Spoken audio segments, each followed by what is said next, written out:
Hello, guys, everybody. Welcome. Exigent Sports. It's your man, Coach DJ Pendergrass, and here live right here on set.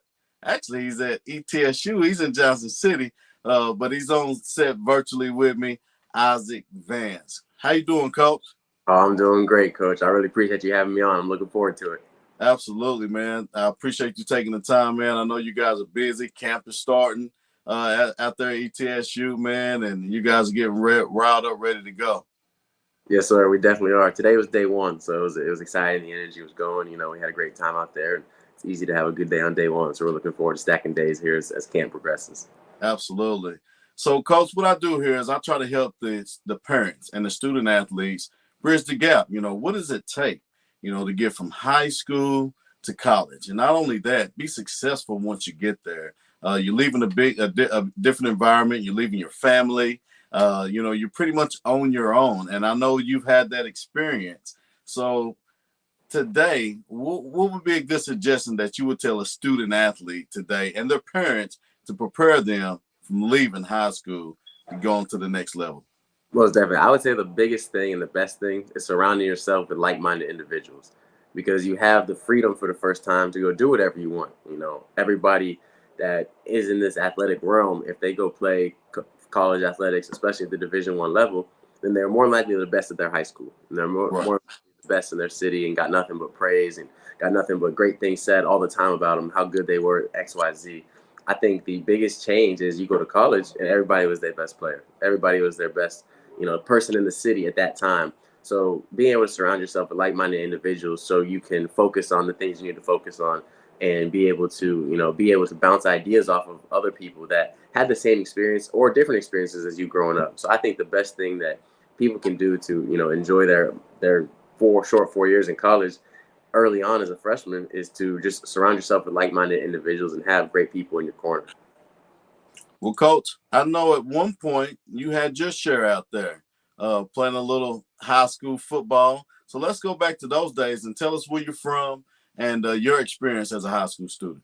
Okay, I played high school football in Las Cruces, New Mexico. So I was out there, west in the west area. Had an absolute amazing time playing high school football in New Mexico. People don't know a lot about high school football out there, and the big thing is that there's only 2 Division I teams in New Mexico. You got New Mexico State and Las Cruces, where I'm from, and then you've got the University of New Mexico up in Albuquerque, about 3 hours away. So the people in New Mexico absolutely love and absolutely adore high school football there. The atmospheres at games. Like I can truthfully say I played in front of 29,000 people in a high school football game. There's the rivalry game there between Las Cruces and Mayfield in the same city. They played at Aggie Memorial Stadium where New Mexico State plays, and they've actually made documentaries about it and stuff. And I think in 2015 or 16, it won USA Today's second biggest high school rivalry. So that just shows how much the people care about high school football out there in New Mexico. And I was fortunate to have, a great career with great teammates and great coaches over there at Mayfield.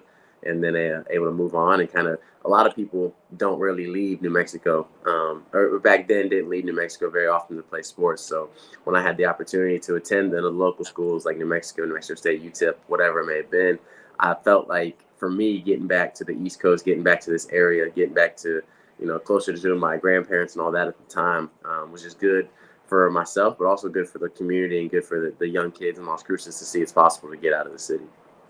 Nice. Wow. That's awesome, man. That sounds like Texas attendance, man. I didn't know that. So that's good stuff to know, man. So what position did you play when you was at high school?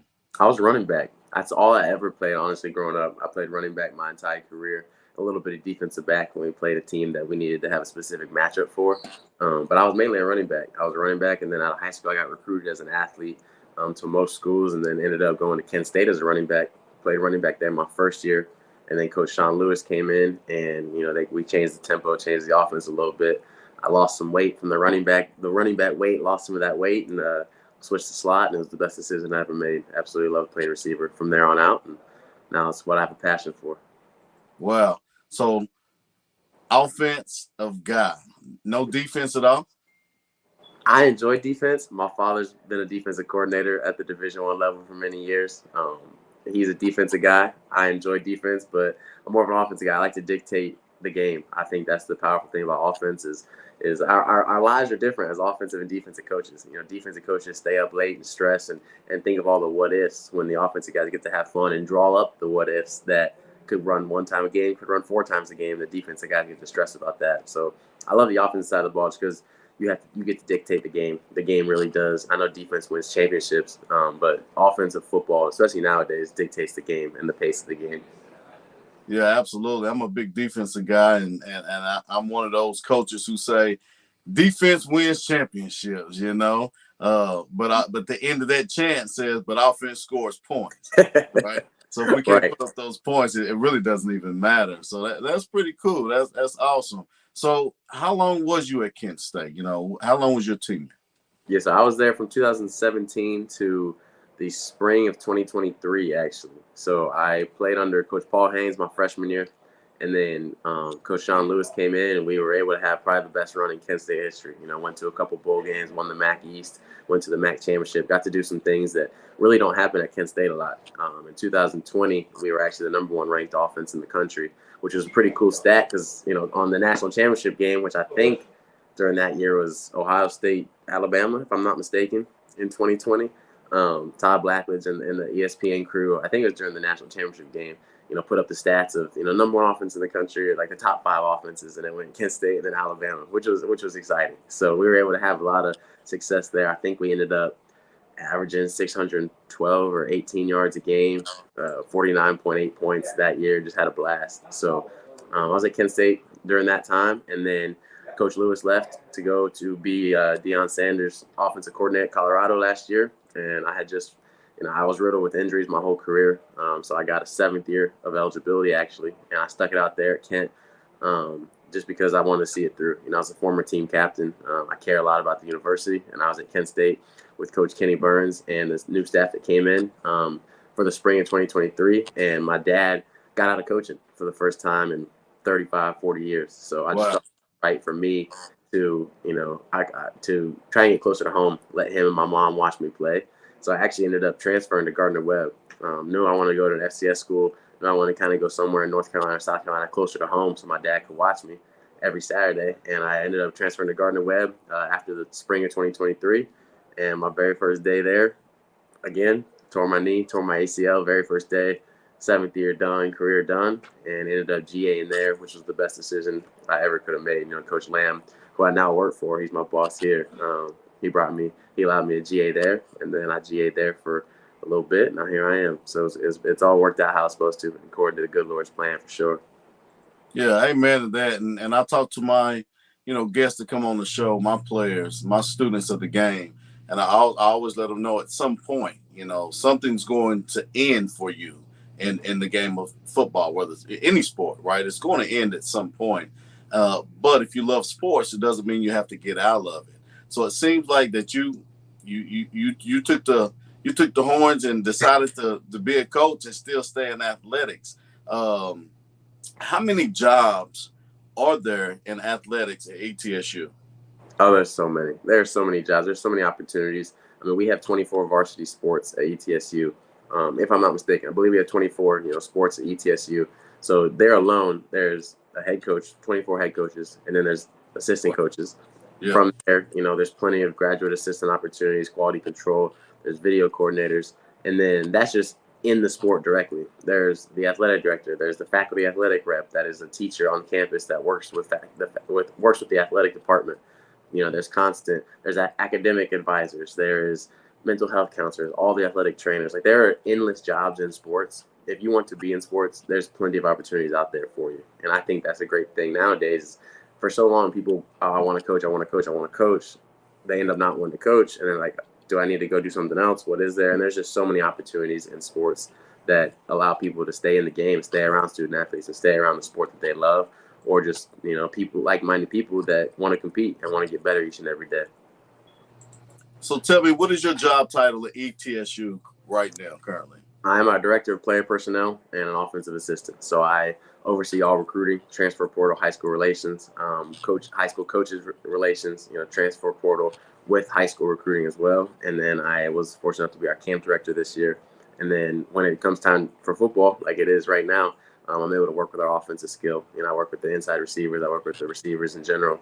I help out Coach Davenport, our running backs coach, and just kind of help wherever I can on the offensive side of the ball to keep me in the game. Because at the end of the day, I want to be an offensive position coach. That's my goal. That's my end goal for the next year and a half. So just being able to be around it still. I know a lot of people, and I'm incredibly fortunate, a lot of people that have this title of director of player personnel, they sit in front of a computer and they watch film 24/7, and that's what they do, and they don't get any coaching responsibilities. But I'm fortunate to still be able to sit in our offensive staff meetings, help game plan, help practice plan. My voice is heard, and be able to go out there and coach our young athletes each and every day. So I'm incredibly fortunate with that kind of dual title right there. Well, you said transfer portal and high school recruits.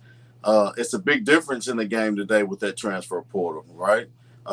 Everybody wants to win now, so it's easier to pull a guy through the transfer portal who's already had that experience, right? A little bit of experience, college experience, know how to play the game, and ready to go. What would you suggest the athletes in high school, because it's harder for them to get recruited now? They're still getting recruited, but it's harder now because of the transfer portal. What is your suggestion to the student athletes that may not get that big offer that they're looking for because of the transfer portal?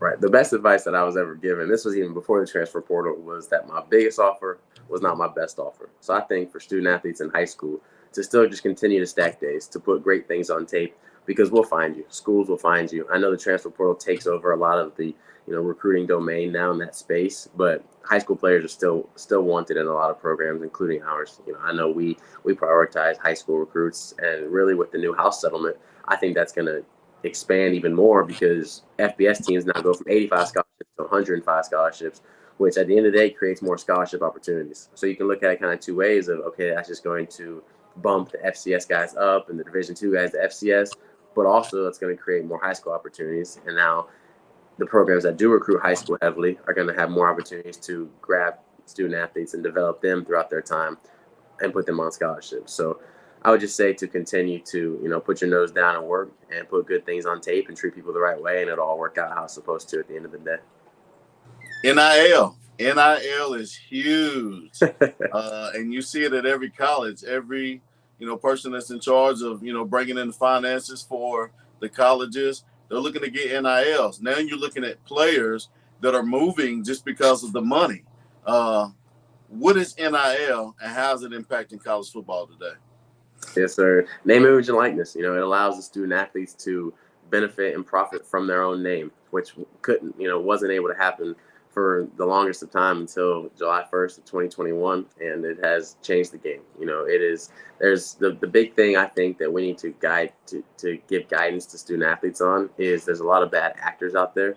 The NCAA is doing a good job trying to weed out those bad actors by creating agency reports and allow good people to be involved with NIL. But I think that student athletes, every story you see about X, Y, or Z making $1 million or 500,000 or whatever it may be, all those stories aren't true. There's a market value for people in specific areas and specific places, and I think that as time goes on, it'll get a lot more smooth. I know there's a lot of great people working, especially like in the NCAA and the NIL, working group. People are doing a great job in that, and just I think that it is changing the game for a good thing, and times are changing, and I think we all need to get with the times and continue to grow and expand and learn as much as we possibly can so we can help our student athletes out. Well, speaking of that, is ETSU on NCAA, Coach? So we have people have been able to create the team on there. So I guess it's like a dynasty, or it's a team builder, which is what all the FCS teams have been doing. So there's been people that go in there and they make the team, they make the uniforms, they make all that, and they throw you on there. So you have to download them. So East Tennessee State's got a couple teams on there. A couple of my fellow coaches and I have played with them, and it's awesome to see. It's fun to see our guys out there and doing that whole thing. Nice. So you do play? I just started playing video games the day this game came out. So I played video games my whole childhood. I played the game, and then I got off of it for just some reason. I don't know why. In about the 8th grade. So I haven't had a system or anything since then. Didn't take a system to college, nothing. And, this was my dream to always be in the game. I'm a year late. So I was like, well, I might as well play it. So my roommate bought a PlayStation, and a couple other coaches had Xboxes, and I've just been bouncing around, playing the game as much as I can, really enjoying it.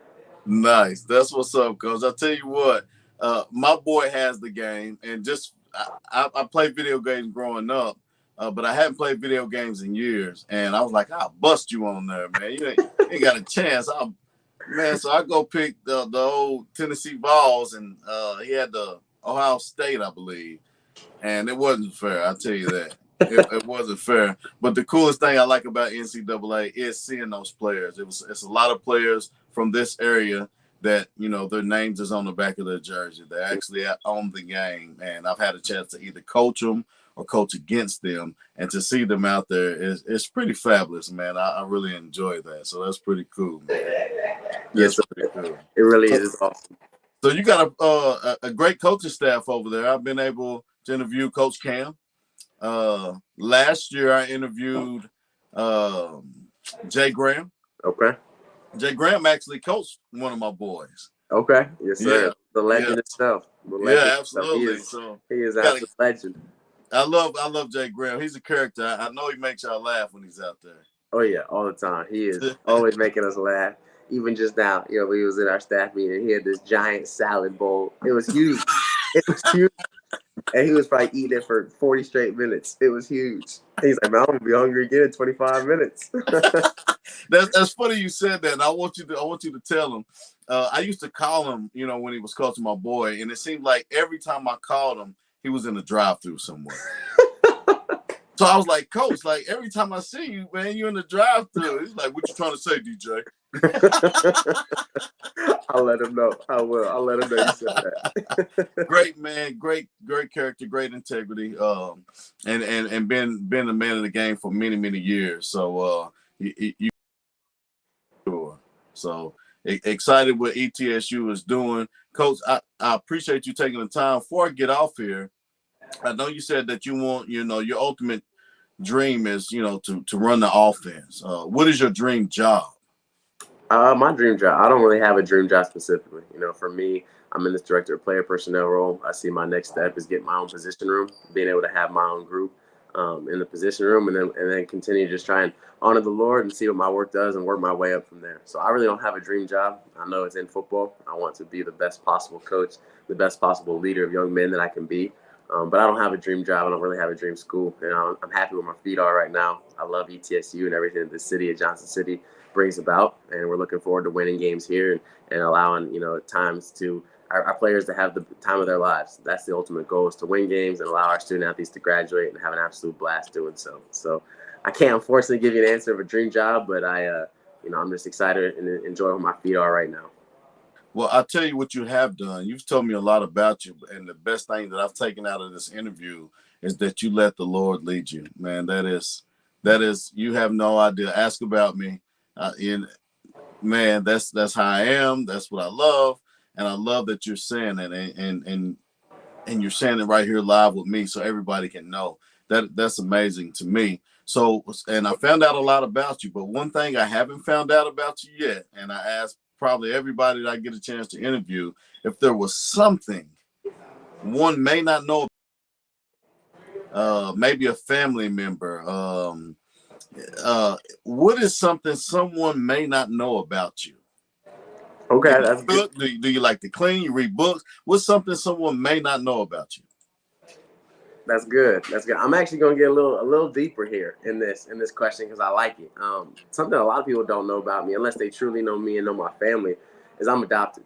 And for me, everyone's always asking me, why do you have a smile on your face? You always got a smile on your face. Why are you always smiling? And that's just, for me, and I tell people this a lot, is the best day of my life and the worst day of my life was the day I was born. People always kind of look at me with a sideways head, like, what you talking about? And for me, it's a day that my biological family gave me up for adoption, which a lot of people would see as an awful, negative thing, and I don't remember it. And then the best day of my life is when my family has adopted me, and I've become a part of the Vances, and I'm a Vance forever now. And again, I still don't remember it. So whether it's really, really good or really, really bad, for me, I don't remember either of them. So I can live my life knowing that there's good and there's bad all the time, and that you're going to get through it. Things are going to happen. So for me, like, that's why I live my life that way. Like we talked about earlier, I'm blessed beyond belief by the good Lord and have a relationship with him. So there's really not many bad things that can happen. I tell people all the time, I choose to have bad moments, not bad days. And when I have a bad moment, I want to snap out of it and continue to grow, get better each and every way I possibly can. So that was probably a lot deeper than you was expecting from that question, but that's just, I kind of felt led to say that, and that's how I live my life. Well, no, that's perfect. When I met you, you were smiling. You're smiling now. You smiled through this whole interview, and I have a few pictures of you. Always smiling. And you're smiling, right? Most definitely. You're always smiling. I have to dig deep into that one, but you're smiling and laughing with the referee right here. Yeah, that was before we went and played Michael Penix in Washington. Actually, my last ever college football game, and me and Weezy and Sam Allen, we was captains for us this season, and we was walking out, and me and the ref was just cracking jokes. He was asking, we're nervous, whatever it may have been. First game of the year, Washington sold out, and I guess somebody took that picture, and we was just cracking jokes, laughing. So life's too short to laugh. Man, I thank you for that story, Coach. Thank you so much for joining Exigent Sports. We do it live every Wednesday, 8 p.m. And you've been a blessing to me. And I'm going to air this. I was thinking about airing it today, but the interview was so good, right? And I have limited time. I have 1 hour on my show, and I normally do 6-minute interviews with my interviewees. So I'm going to wait, and we're probably going to do this one next week. I'm probably going to do half a show, and I'm going to see if my producers will allow me to make this half the show, next week, because it was so good and people need to hear this. Again, the biggest idea for me is to help people bridge the gap between high school and college and be successful in doing it. And you definitely help fit that bill. So, Coach, again, thank you so much for taking the time for joining Exigent Sports. And I will tell you though, all the high school coaches around here, they're starting to give me swag when they come on my show. Okay. If I had to come to Johnson City, let me know. But I need some ETSU swag, Coach. Most definitely. We can make it happen. I'll get with our equipment manager and we see what we can throw your way for sure. We have to get you up to Johnson City for a game this fall too. I definitely want to do that. I talked to Coach Cam about it. I haven't talked to Coach Jay Graham about it yet, but I talked to Coach Cam about it. You're promising me. I'm going to hit Jay Graham up. Hopefully he'll promise me. That's my brother's keeper right there. And yes, I've been in contact with Coach Dominique. So hopefully between all of us, we can definitely make that happen. But regardless, I'll be in Johnson City. I'm coming to visit some games. I'm bringing some kids, and just so they can see how it is, in the real world out there, ETSU playing collegiate football. Yes, sir. Most definitely. Well, Coach DJ, I really appreciate you having me on. This is awesome. Continue to keep inspiring the young people and their families. And, that's you're doing more than you probably realize you're doing. So this is great. Really appreciate you having me on. Thank you, man. And God bless you. Good luck this season. Yes, sir. Thank you. God bless you. All right. Guys, there it was. Isaac Vance, former Kent State player, now the coach at ETSU. Amazing young man. Came on to tell you the truth about how to bridge the gap between high school and college. And the best thing I got out of it was find like-minded people, because like-minded people is going to be the ones to help you get to where you need to do. Keep your goals straight. Make sure you take care of those grades and keep them up. Find like-minded people, and you too can have that same opportunity. Guys, until next time, always love. Good night.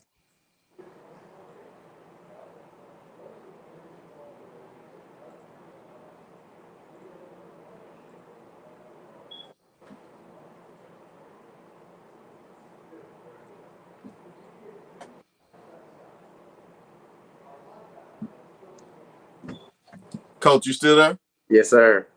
I don't think I ended it. It don't want to end. I'm not mad at it either. I'm not mad at it. I'm going to end this, and then I'm going to give you a phone call real quick. All right. Yes, sir. Appreciate you.